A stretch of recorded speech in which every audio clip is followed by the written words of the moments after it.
For generations, wealth conversations have often been framed around numbers, income, assets, investments. But the truth is, wealth doesn't start with money, it starts with mindset. Today's episode is a special one as we celebrate the International Women's Day. We are reflecting on the theme for 2026, Give to Gain.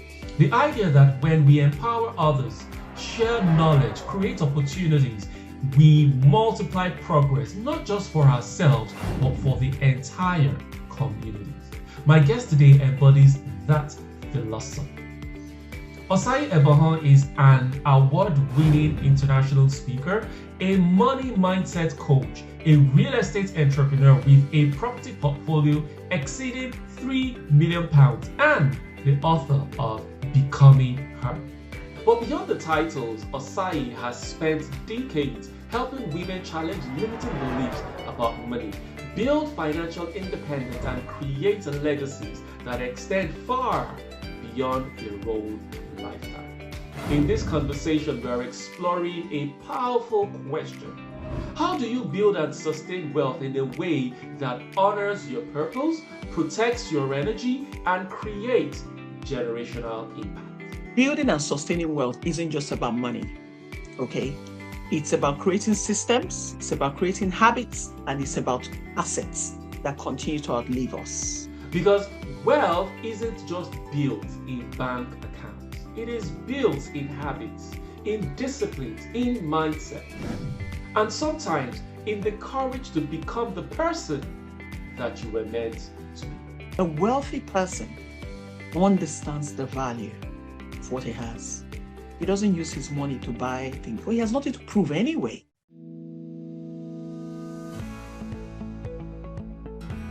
Okay, so Mrs. Ebohon, you are welcome to the Growth Code podcast. I know we've just gone through your intro, but we'd like to hear from what we usually call the horse's mouth. So please tell us, who exactly is Mrs. Ebohon? You know what? I wear a lot of hats, but I think, the one I would say, obviously my name is Osayi Ebohon. I am a wealth coach. That's the number one thing I'd say about myself, because I'm very passionate about my audience are women, so I usually speak about women creating wealth, not just wealth, but riches into wealth for transgenerational legacy. So I'm all about legacy, and I see legacy as a calling. It's biblical that we build legacy and we leave legacies for our children. So I'm passionate about that, because I just think that, a lot of the time we've always been on the back end in a sort of way, so I'm passionate about changing the mindsets of women in general. So generally, I talk about that a lot. Outside of that, I'm a speaker, of course. But I was in social work for 27 years before I gave up social work 4 years ago now, to focus more on my real estate. Real estate I have done for 25 years, alongside whilst I was in the corporate world. But I gave up social work to become a real estate entrepreneur. So I do real estate full time now. Outside of that, I'm a mother of 3 young adults, and life is good. We're just doing what we need to do. I think at this stage of my life is more about impact and what I can give back, because generally the world has been kind to me. So that's me in a nutshell. Fantastic. Thank you so very much. And you talked about how you're passionate about empowering women there. One of the things that we do is we empower minoritized communities to be able to accelerate growth in careers, businesses, and their personal lives, to be able to scale to multiple figure lifestyles without sacrificing time, family, or freedom, which is why we're doing this. And because of our passion about helping the minoritized communities, the gender minorities are one of the very, very peculiar people that we get to work with. That's why for the whole month of March, all our activities are geared towards supporting the women out as much as possible. That's why we're doing this. So thank you very much for joining us on this conversation. Thank you. In your You're book, The Becoming Her, right? You recently launched that book. Maybe you might want to talk to us a bit about that, but just wanted to ask, who is her that you're talking about in that book, and what transformation does a woman go through to become this her that you're talking about? Yeah. So the her is a woman who's always becoming. You never become, you never quite, it's not a destination, but it's a journey. But it's basically to be the woman that God has created you to be. So your higher self. I believe that we must self-develop. Every woman, we go through phases of life. Every human being, I would say, not just women now. We need to be striving to be better every day. Okay. So the her is being that person that you were created to be, right? I am her, right? So I'm living in a life of purpose. It's living a life of purpose where you have finally discovered that little space in the world that was created for you to occupy, meaning that everything about your life is impact, right? I always say purpose is not about what we stand to gain, it's about what we have to give. That's what purpose. So becoming her is becoming your ultimate self. That which you get to a point where you say, okay, I am living a life with purpose. And that's what that becoming really is. But in terms of the book itself, the book is a lot about the mindset the mindset that women have. Becoming her, the book talks a lot about the mindset around finances. So it's overcoming limiting mindset around finances. For us to reach a place where we're bold enough to say, this is who I am, this is my price. You take it or you leave it, and be confident to do that. Men have always got that. They've never had problems with naming a price. They've never had problems with, negotiating. They've never had to sell themselves short. Women have always done that. Just because, the way we were brought up. We were brought up by not, when you talk about money, it's like, why are you even wanting too much? Just be contented. You don't need to, why do you want to be bigger than your husband type of thing? Times have passed now. Now we're living in an age where we're equal to some degree. The woman has a lot to bring to the table, as they say. So why not? Why don't we sit on that table? So it's really about trying to overcome the limiting mindset that women have around money. That's purely what that book is about, becoming her. And of course, achieving. Apart from that, once you overcome the limiting mindset, then you are then able to be free to live the life that God has called you to live. Fantastic. That's really, really amazing. Thank you so much for sharing those. Now, like you rightly said, you were in the social working space before, and you spent about 27 years in that space before stepping into wealth coaching and real estate now. What are the lessons that you learned about the human potentials that I'm sure now shape how it is that you work with people in your coaching and your business? What are those human capacity mindsets that capacities that you learned in your work, in the social work that you have transferred to what it is that you're doing now? Oh gosh, everything. I mean, in social work, the area of expertise that I had was actually adoption. So I would take people through from the start to the finish in wanting to adopt children. So you can imagine the sensitivity of that role. There has to be a lot of empathy, because these are people who are desiring something they can't get naturally, so they have to resort to other ways, artificially ways, of course, God-made ways as well, that they have to seek to grow their family. Empathy is one of them, and I think that I can't run away from the fact that the experience that I've got from social work, just the empathy for humans, and not obviously knowing what we're capable of as well, is definitely something that I brought into my wealth coaching. Just empathy, and just the realization that anything is possible. Because science also helps us know that things are possible. Okay, and I think we also have come to the stage of our lives now where we don't dismiss science, even where we have faith. Science and faith do go together, and we know that even in science, God is involved. So we don't dismiss that. So just the fact that, seeing the possibility of where something that seemed like a dream comes to life, it makes me know that anything is possible. Therefore, the giftings that we require has been put in us already.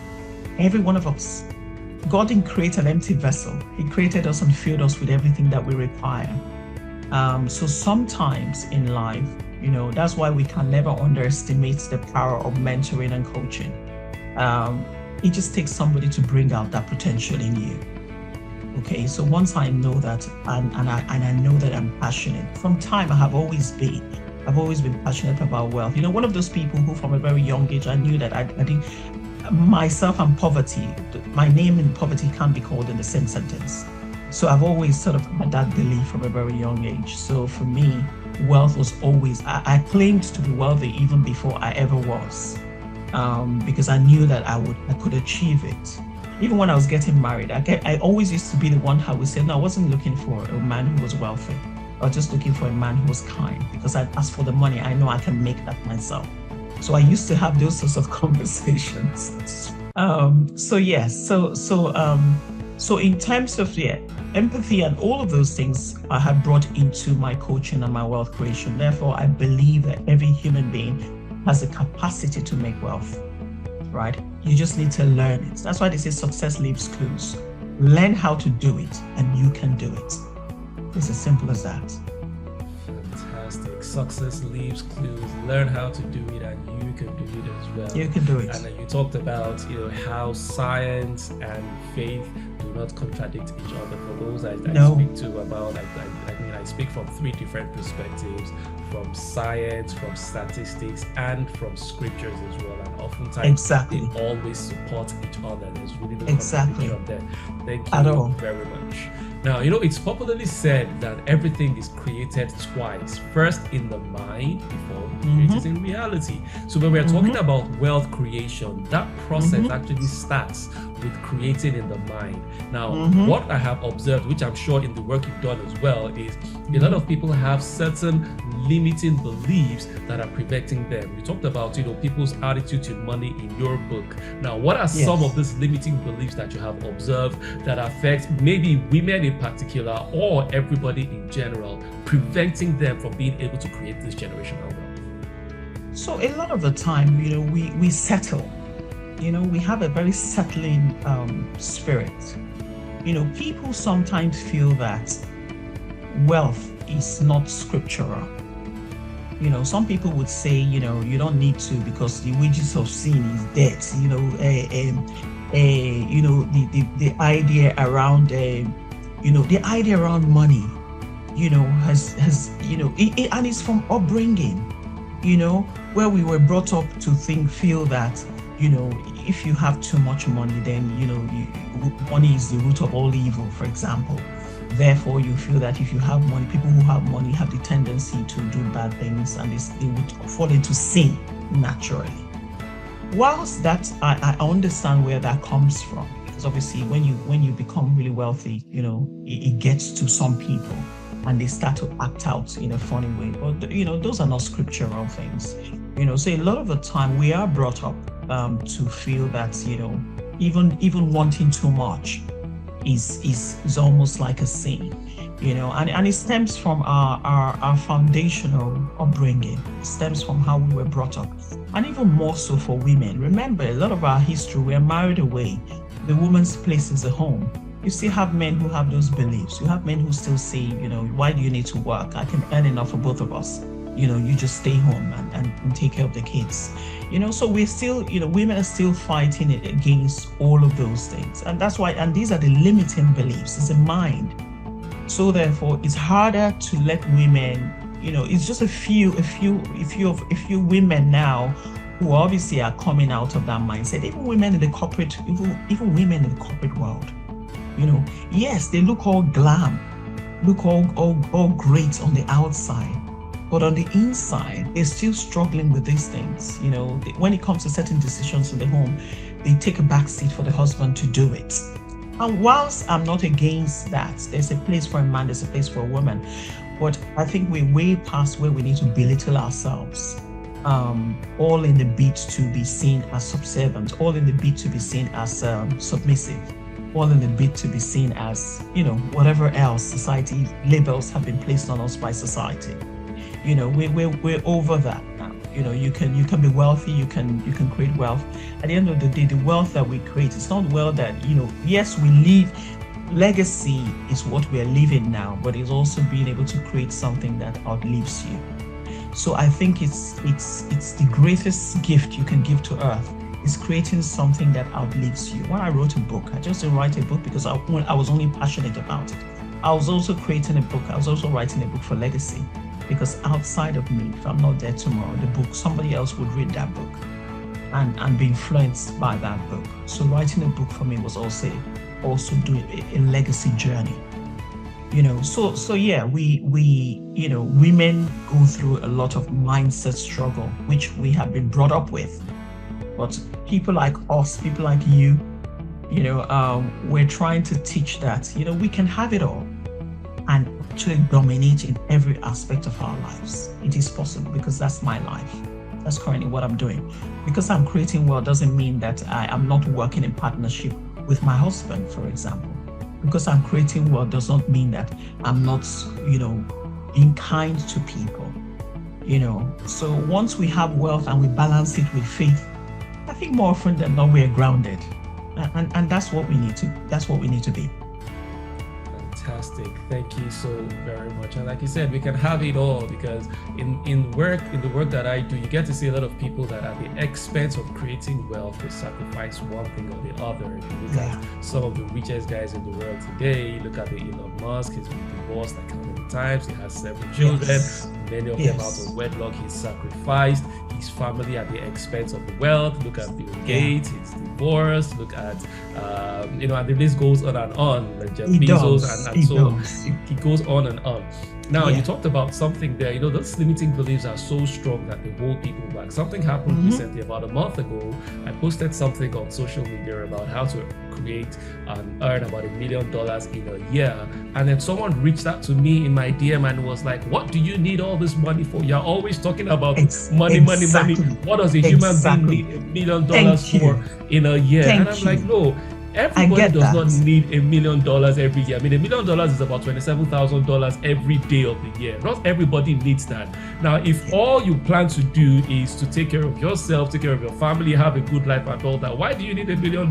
You're okay with much less than that. But for someone like me, that I have been charged with the cause of empowering at least 3 million people by 2029. $1 million does not cut it for me. You have just when I'm asking for $1 million, it's because my vision, because I say to people, your vision will determine the provision that you require. That's it. So if my vision is so big that I want to affect millions of people, of course I need $1 million to be able to do that. I have answered that question many times. Exactly what you have said. Fantastic. People say, why do you always talk about money? How much do you really need in life? Why are you always going on and about wealth, about this, about that? Where are you going to take all these things to? I said exactly the point, because all you can see is me, myself, and I, and your little community, right? The money that we make and the wealth we're talking about, it's not for us. Life cannot be so empty that the provision that God has given us, it's only about you, yourself, and I. If it's about you, yourself, and I, your little Tesco job will be okay. That's the truth. Your husband just needs to be the manager of Tesco. You just need to be a staff, and you guys will be fine, especially in this country where we don't really need much. As long as your bills are paid, you're fine.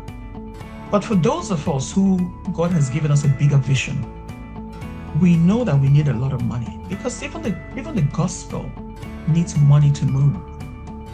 Everything we need needs money to move. Just social media we're here, there's money that's gone into this. Your airtime we're using right now, it costs money. So, if you have a bigger vision and you're talking about legacy and transgenerational wealth, that in itself has nothing to do with the life I'm living now.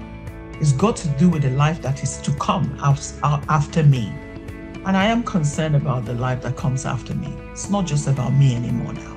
Because if it's about me, I have more than sufficient. So the world we're talking about is not about us. It's about impacting the world that we live in. So that one day, somebody, 2 people, 3 people, let me be part of their story. me give you a simple example of what has even happened just today. I said to you, I'm a wealth coach. So one of my mentees who started with me very recently,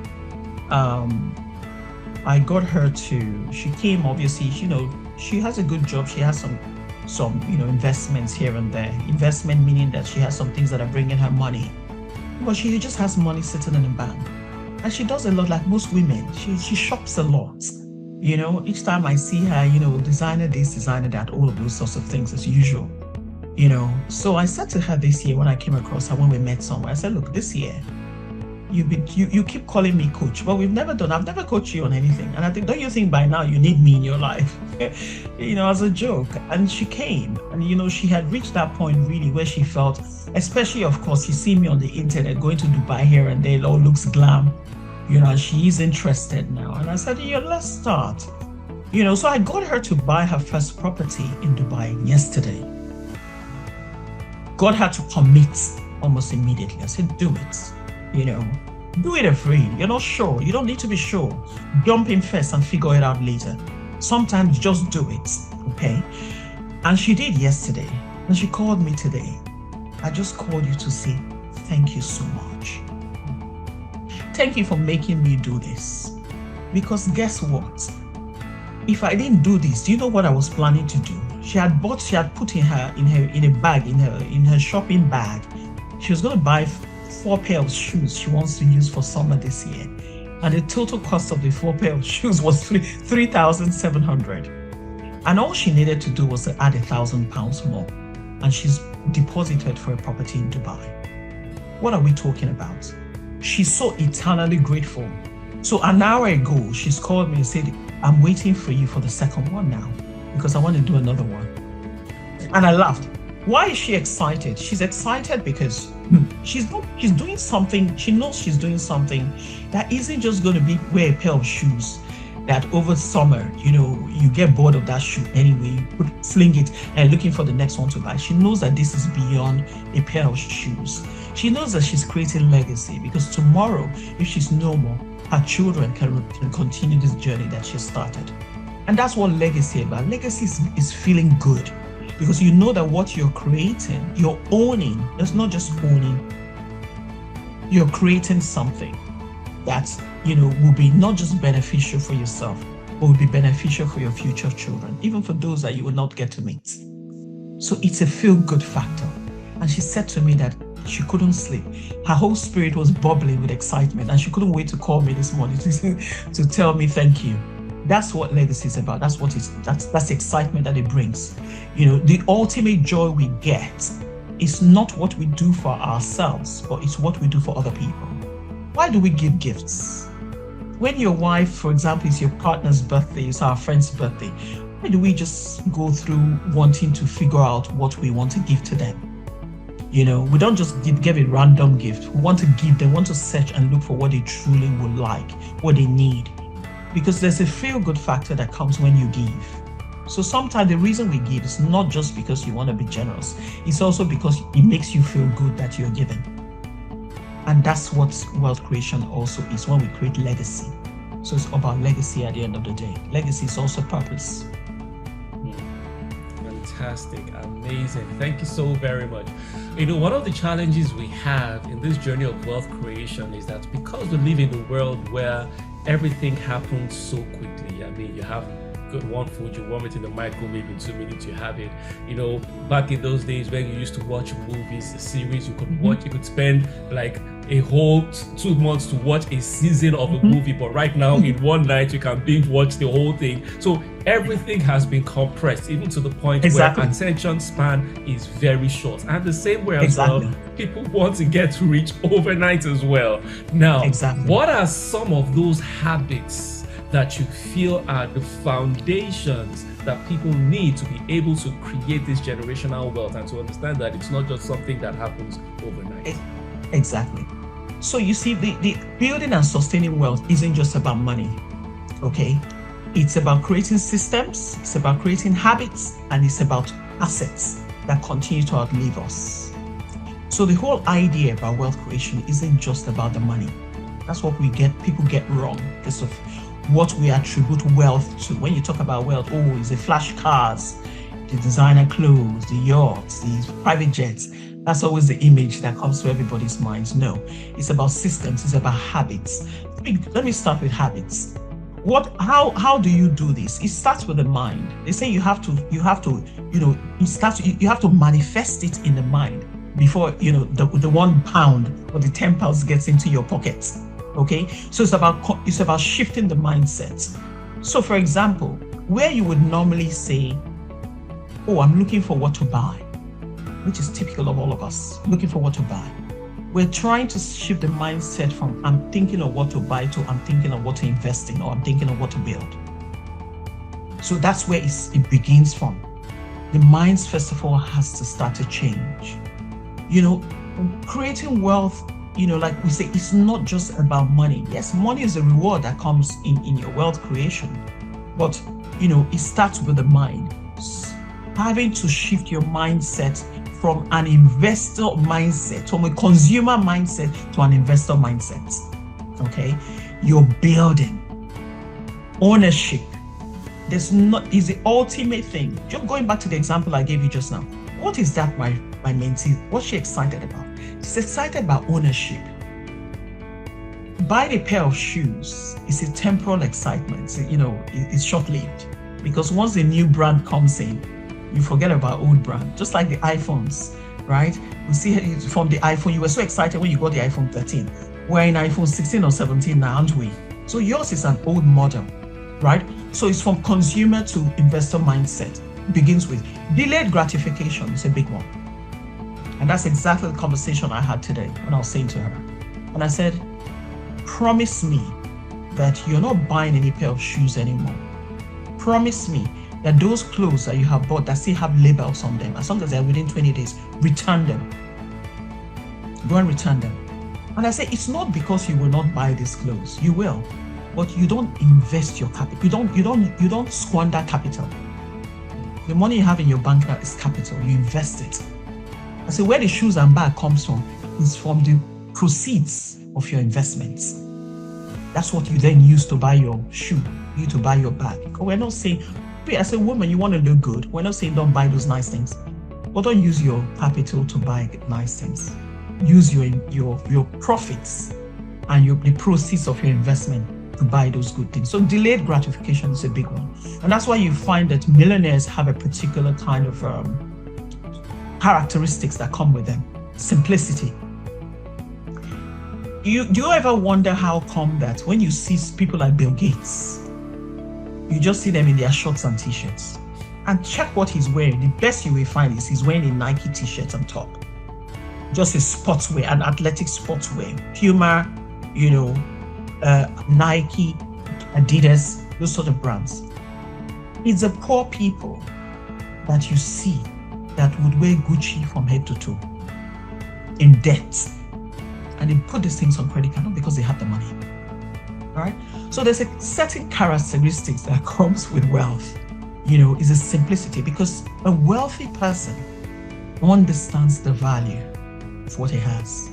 He doesn't use his money to buy things. Well, he has nothing to prove anyway. His confidence comes from who he is, not the goods and the material things that he has. So a lot of us with a poverty mindset, because we are poor internally, we use this designer outfit to want to give ourselves confidence and to have relevance in society.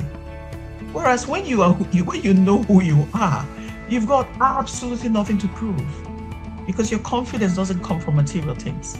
It comes from who you are, who you truly are, and what you have, the backing, the influence, all of those other things that are wealth. Because like we say, wealth goes beyond money, right? Community is wealth. Health, they say, is wealth. So there's a lot of things. That's a different topic for another day. We could go through the seven things that is considered to be wealthy, to be wealth. But that's a topic for another day. But yeah, delayed gratification is a big one. We have to sort of start to change our mindsets, and building systems in place as well, habit and systems, that helps us to move from our myopic mindset into looking at life from a different perspective of building things that will outlive us. Amazing. Thank you so very much. You kept mentioning a word there that I'm so passionate about, which is the word systems. Because a lot of people feel that to earn more, you need to work more. But what they don't understand is that by implementing the right systems, you don't necessarily have to work more to achieve more. Right? And I keep describing systems as an acronym for saving yourself time, energy, and money. Exactly. Now, part of what I do is a lot of pattern recognition. I study a lot of very wealthy people to understand how they became, wealthy and what you need to do to get that as well. And one thing I noticed from poor people or people that have the poor mindset is many times they just want to look rich, but they don't want to be rich. Right? Exactly. That's what you talked about, all the having all the Gucci's and all of that. And like you rightly said, look at all these wealthy guys. Look at Mark Zuckerberg. He's always in the same color of t-shirt. Look at Jeff Bezos. Look at Elon Musk. These guys don't bother because they know they are rich. They don't need those outward things to get to prove they're rich, right? But many people that don't have that need those things for to boost up their ego and things like that. That's it. Understanding wealthy people. A lot of people are struggling to become wealthy, but we get to understand that making wealth or getting wealthy is actually easier than staying wealthy. Yep. Because we've seen a lot of people that have hit wealth, and because like I say to people that you don't rise to the capacity of the wealth available to you, you fall to the level of the systems that are available. So that's why you see lottery winners would earn $1 million or 200 million pounds, and at the end of the day, you fall back to where the level is. So speak to us about being able to create wealth and being able to sustain wealth. What do you have to say about this? Exactly. That you're so right. It's one thing. That's why they say there's the lottery curse, or something like the lottery curse, where people win suddenly fall into lots of millions, and their life just goes haywire. It's almost like a curse that they receive that money. But what they were really lacking is literacy, financial literacy. And when we talk about wealth and wealth creation, it's not so much the idea of just having money. It's also the financial literacy that will help you to sustain it. It's very important, and discipline. First of all, you need education. Wealth creation is the education of wealth creation. That's what truly I'm teaching. So, when I mentor, it's not just about telling them that, you come and don't spend money. Come and learn to save. No. It's about teaching them how to multiply what they have. And that's where we talked about systems. There's a way, there's a strategy to creating wealth, and you have to learn it. Okay, it doesn't come natural to people. Some of us learned it as well. Like I always say, the people who are where I want to be, I follow their journey and see what they're doing, and I copy what they do. I do that. So there needs to be some financial literacy that goes alongside that. Sustaining wealth, we talked about. One is delayed gratification, which we've talked about. 2, literacy. You have to learn and understand how to do it. Knowledge is a foundation of every financial decision you ever have to make. So you have to understand. So for example, I have 1 million in the bank. You don't know what to do. Go to somebody. That's why people like us and yourself were there. Whether we're coaches, we're mentoring, we will guide you through. There's a method to these things. But another thing too, people, creating wealth is not overnight money. And then that's where the education too comes in. People these days, as you talked about, it's microwave everybody's looking for. You want to be rich, go and look for a mana. There's some investment you do today. You put £100, you get £1,000. You may be looking for that time. But wealth creation, that there's delayed gratification. That's why it's called wealth creation. Wealth, is symbolic, long lasting. That's why the word wealth and legacy always go together. It's not overnight money, because you're not just building for now. You're building for your tomorrow and generations that is to come.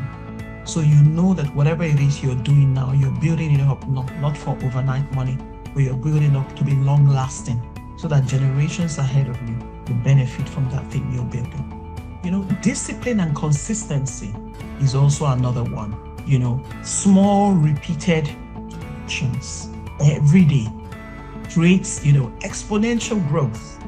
You have to be aiming to grow every day. Every day of my life, I'm learning something new. Click funnels, I learned that today. So I've sat down and been playing around it. So every day of your life, I've never heard about it before. So every day of your life, you must be aiming to self-develop, because education comes in a lot when it comes to wealth creation. So it's being able to put the systems in place, understand the education is there, understanding that, in wealth creation and trying to sustain what you're building, takes a long time. So every day of your life, you're taking an action that is helping you continuously building. So for example, real estate obviously is my passion, right? When I buy a property, for example, I'm not looking at the property that I want to buy, hold it for tomorrow and sell it in 2 years' time. No. When I'm buying a property, I'm buying a property because I'm looking at it like this is going to be what my children will continue from where I stop, right? So I look for ways that one property, I will keep multiplying it. So I use that one to buy two.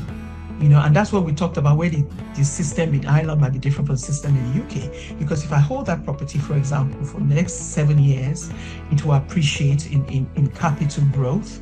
And I go back to the bank and say, okay, my property has, increased in value. What I bought for £50,000, for example, has become £80,000. The bank will say, okay, we'll send the valuer to look at it. Okay, I can then use that capital growth, the money on top of it. I can take it out from the bank, and then I use that as a deposit to buy my second property.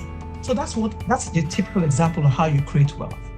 So one thing in wealth creation can multiply to 10, because I do rinse and wash and rinse.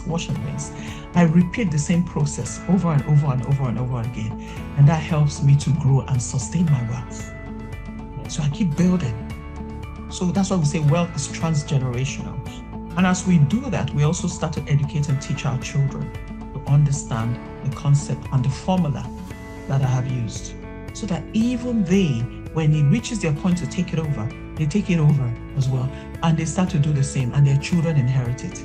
So we know that a certain race, in this country, we see that whether it's a corner shop that they're doing, we see that corner shop is moving from one generation to the other, because from childhood, you start to work in the shop with your parents. They teach you. After a while, your parents retire, you take it over. When you have kids, your child starts to work in the shop. When you train them, you retire. So it is generational. And what does generational wealth really bring forth? It births sustainability. So that wealth continues to grow in that family. That's why there's some family names you call. It is synonymous with wealth, because that wealth has been passed on from generation to generation to generation to generation. They have understood the formula. There's a particular race, the Jewish people, they practice that.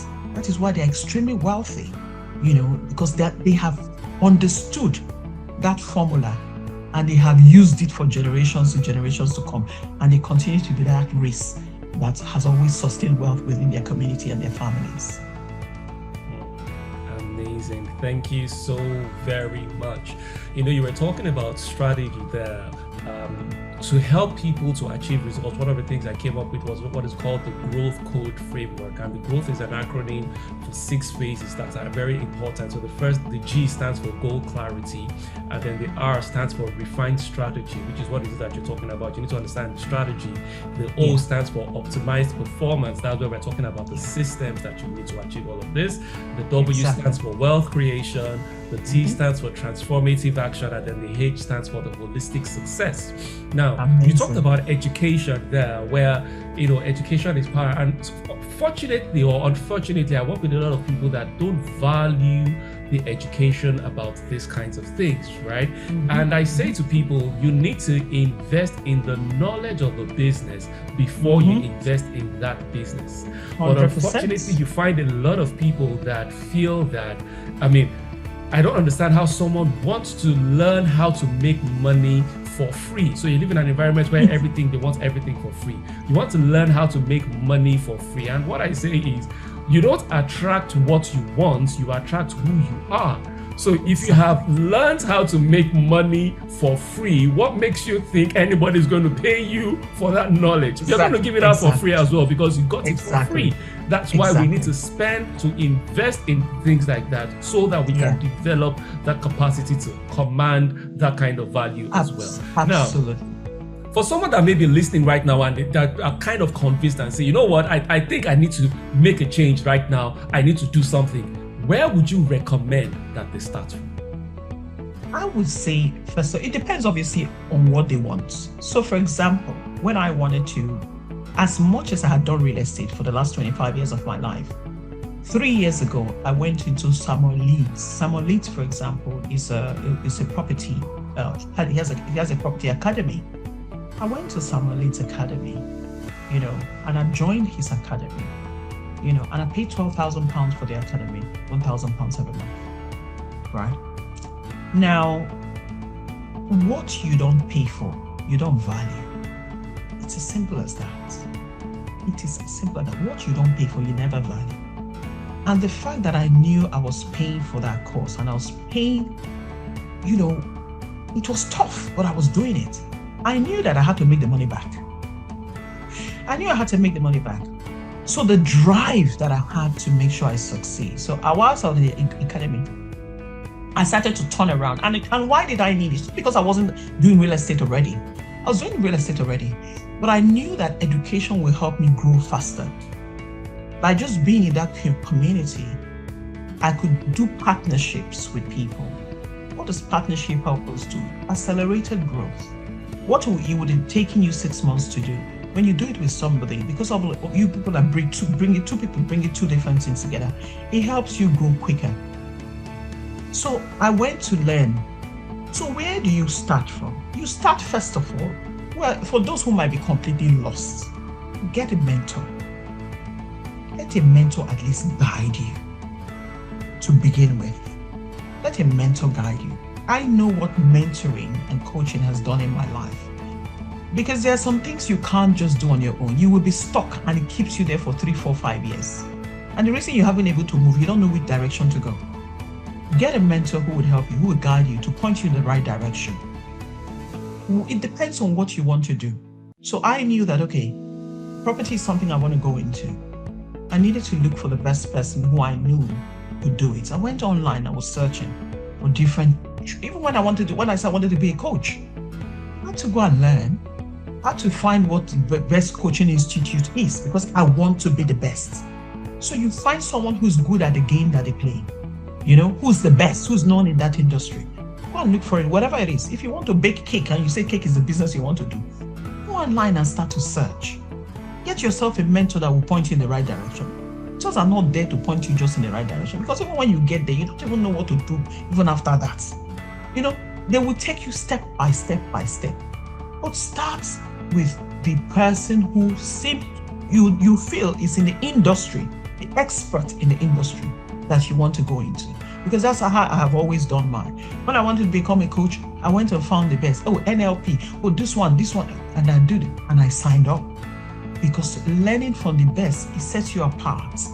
Because you already know that the person who you have learned from, who's the best in the industry, that is already the standard you're going to be starting from. So look for the best person who's in the industry. Get yourself a coach or a mentor. Always a good point to start. They will start to guide you. They will signpost you in the right direction to which you go. Look for the education. Go online. These days we are bombarded with information on the internet. We don't even know where to go. Whether we want to see it or not, it comes to us anyway. And with all these algorithms and all this scientific magic that the Zuckerbergs and all these people have done that, even by just mentioning the thing, sometimes even in your thoughts, Your computer will start to show you the things you even have in your thought that you haven't even spoken. It's even magical these days. So the fact that you're thinking about something and you're looking for where to go, the internet will bombard you with information. But mentoring comes in by helping you discard some of those things that you might not need and point you in the right direction to the real people that you need to go to. So I would just say, mentoring, being guided to how you go about it, the whys, the hows, that's where the mentoring and the coaching really is. But go to the people who you see are already walking that journey. Like I say, it's what I do. People who I'm not able to meet, like I have my coaches, but I also just follow people who are doing where I want to get to. I follow their journey, see what they're doing, and start to put into practice what they do. Amazing advice. Thank you so very much. We're enjoying this conversation, but we need to gradually begin to bring this home. Now, the Growth Code podcast was set up to help people to scale to multiple figure lifestyles without sacrificing time, family, or freedom. Now, if you had just one advice that you were supposed to give to someone that is looking out, especially for the women out there looking to scale to multiple figures, 6, 7, 8 figures, or even 9 figures, right? But that don't want to sacrifice their family time or freedom, what advice would you be giving to them? Start to build wealth. That's what I would say. And I'll break it down because people will say, we'll start to build wealth. Yes, you have to start from somewhere. Finding that balance. It's the systems that we talk about put in place. Start to build wealth. Wealth is what gives you freedom. Freedom without sacrificing time. I juggle a lot of things, right? But you see, the things that I do now, I don't do them out of being compelled to. There's something they call an FU money. It's not good. We don't want to swear, but it's an FU money. I posted about that recently.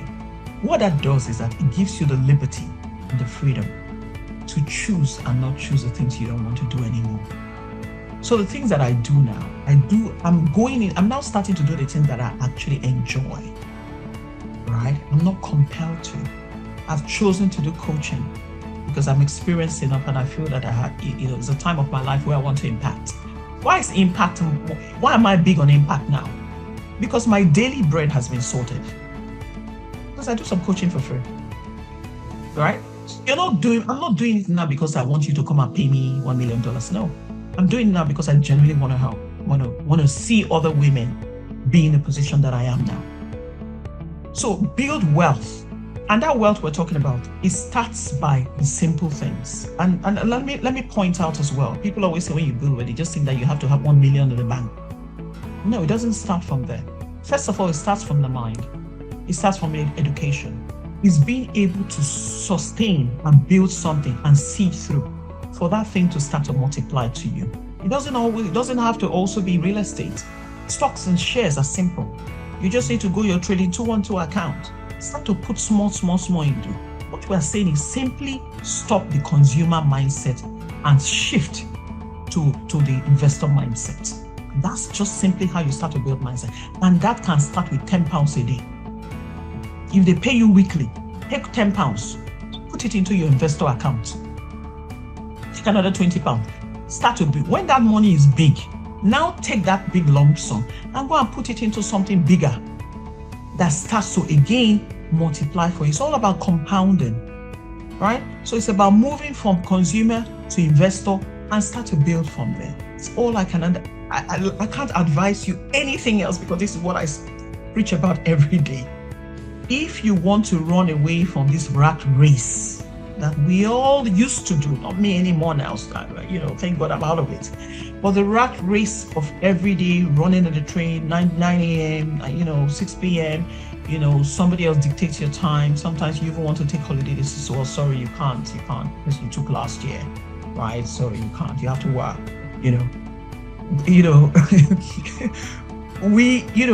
when you want to be the owner of your life and your time and your everything, the only escape route, sorry, I can't tell you, I don't know any other way, is to just build wealth. Whereby you can sit down and say, I want to rest today. you will still have money coming into your account. That's the ultimate freedom. That's what I define as my financial freedom. I'm not compelled to do anything, right? I choose the things now that I want to do. And it's not unique to me. It's unique to you as well. Just understand how to go about it. And that's where people like, you and I come in. Let's guide you. And let's start to help you build that wealth so that you can have rest and enjoy the rest of your life. Amazing. You talked about compound interest, and it is popularly said that Hamsa Estate says that the greatest invention ever known to man is compound interest. So before we let you go, imagine you woke up one morning and just about everything we knew about Osayi Ebohon had disappeared. Like someone went online and deleted everything about you, all your names, all your achievements, everything deleted, and you literally had to start your life and your career all over again. Where are you going to start from, and what are you going to do differently this time? Well, to be honest, I don't know if I would do it differently. I would do it quicker. I would do it quicker, right? As long because what has helped me to be who I am now is it's within, right? The potential is already within us. God had already deposited that within us, right? What we did to help ourselves is to plug ourselves in the right direction so that there were people who supported us to make sure we bring out those potential that we have. So quite frankly, if everything was taken away from me, I will build it back up, and I want it to be quicker this time because of the knowledge that I lacked. I learned certain things much later in my life, when I decided that I needed the education to make sure that I was doing things faster. When I told you I went to an school academy, this was only a few years ago. I already had a portfolio that was huge already, but I realized that my growth was slower and I wanted accelerated growth. So education that I gained has helped me multiply my income now.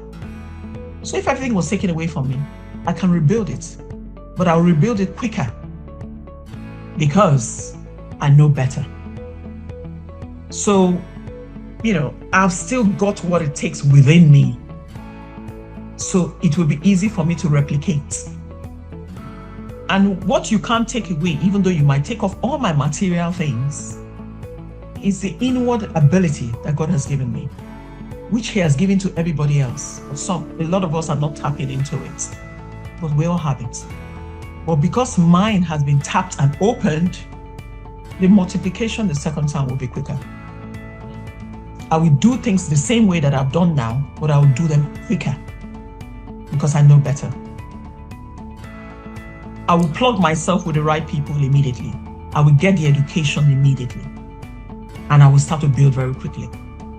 So from that, my salary, I will start to make sure that the salary, starts to then work for my private business. Because I say 9 to 5 is not a scam. 9 to 5 it gives you the leverage to which you need to start to build your wealth. So use what you have now. Oh, my salary is not enough. Money is never enough for anybody. That's not what the problem is. The problem is you lack the ability to structure. Even from your Tesco £10 work, you can start to build wealth from there. What people lack is the discipline to do it. It's not about the money you have. The same person, even if you were earning 2 million, you still wouldn't build wealth.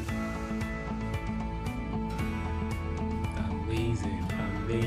It's not a lack of resources, it's a lack of resourcefulness. So people are not just resourceful enough at all. The resources that they have.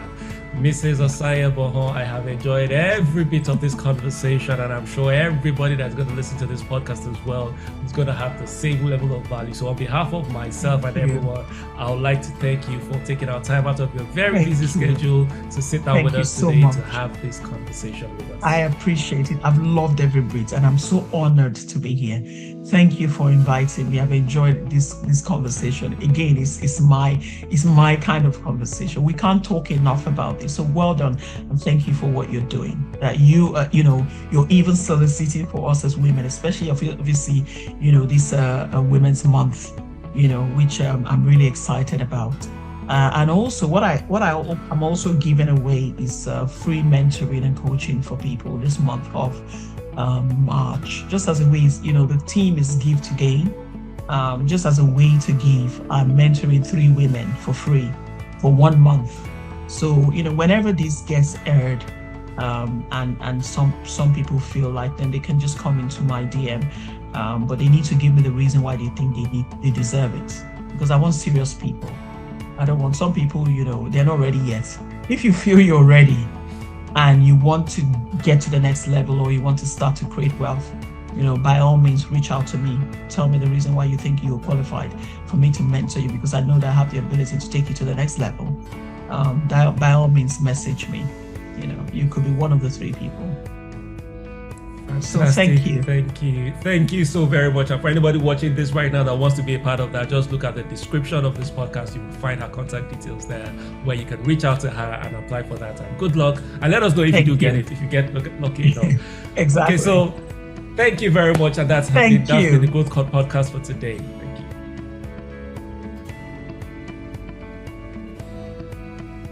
What I love about this conversation with Osai is the reminder that wealth is not simply accumulated.